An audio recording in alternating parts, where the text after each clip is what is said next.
আল্লাহ তাআলা কোরআন কারীমে বলছেন ফাওয়াইলুল লিল মুসাল্লিন একদিকে, আরেকদিকে বলছেন যে ফাসল্লি রব্বিক, ফাসল্লি রব্বিক, আপনার রবের উদ্দেশ্যে সালাত আদায় করুন। ফাসল্লি রব্বিকা ওয়ানহার, এবং কোরবানি করুন কার জন্য? আপনার রবের জন্য। তাহলে রবের জন্য সালাত আদায় করতে হবে, রবের জন্য কোরবানিও করতে হবে। এরপরে আল্লাহ তাআলা অন্য আয়াতের মধ্যে বলছেন যে কুল, হে নবী আপনি বলুন, ইন্না সলাতি ওয়া নুসুকি ওয়া মাহইয়ায়া ওয়া মামাতি লিল্লাহি রাব্বিল আলামিন, বলুন যে আমার সলাত, আমার কোরবানি, আমার হায়াত এবং মৌত এই সবটা হবে শুধুমাত্র আল্লাহর জন্য, যিনি বিশ্ব জগতের রব, তার জন্য আমার এই সলাত।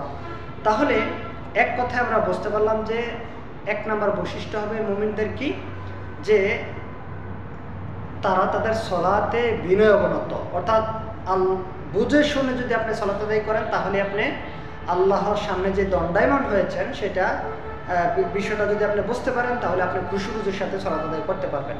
তাহলে এক নম্বর বৈশিষ্ট্য কি, আল্লাযীনা হুম ফি সলাতিহিম খাশিউন ওয়াল্লাযীনা হুম আনিল লাগwi মুরিদুন। দুই নম্বর বৈশিষ্ট্য হচ্ছে তারা অসার কার্যকলাপ থেকে বিরত থাকে, অর্থাৎ অপ্রয়োজনীয় কার্যকলাপ থেকে, কথাবার্তা থেকে বিরত থাকবেন।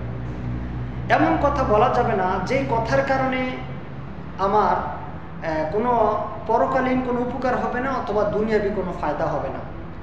যদি আমার কথায় পরকালীন উপকার হয় এবং দুনিয়াবি ফায়দা হয় তাহলে আমি কথা বলতে পারবো। রাসূল সাল্লাল্লাহু আলাইহি ওয়াসাল্লাম এই জন্য বলছেন যে কথা যদি বলতেই হয় তাহলে ভালো বলো, আর না হয় চুপ থাকো। তিনি আরও বলছেন, যখন সাহাবায়ে কেরাম জিজ্ঞেস করলেন যে আল্লাহর নবী আমাদের করণীয় কি যখন মানুষের পরিস্থিতি মানে এমন আসবে, মানে লম্বা একটা হাদিসের কথা আমি সংক্ষিপ্ত বলছি, যে মানুষ দোকানপাটে বসে, বিভিন্ন জায়গায় বসে রাজনীতির ব্যাপারে বা বিভিন্ন প্রাসঙ্গিক বিভিন্ন বিষয় নিয়ে কথাবার্তা বলবে, যেখানে শুধু গীবত চর্চা, যেখানে শুধু গালাগালি, মানে বিভিন্ন ধরনের অকাট্য কথাবার্তা, গালিগালাজ থাকবে। তো ওই সময় আমাদের করণীয় কি, এগুলি কিয়ামতের পূর্বে যখন এই সব মানুষ এগুলোর সাথে সম্পৃক্ত হবে তখন আমাদের করণীয় কি? তখন রাসূল সাল্লাল্লাহু আলাইহি ওয়াসাল্লাম বলছিলেন আমসিকা আলাইকা লিসানাক, তখন তুমি তোমার জিহ্বাকে আয়ত্তে রাখো, ওয়ালিয়াসাকা বাইতিক, এবং তুমি তোমার ঘরকে যথেষ্ট মনে করো।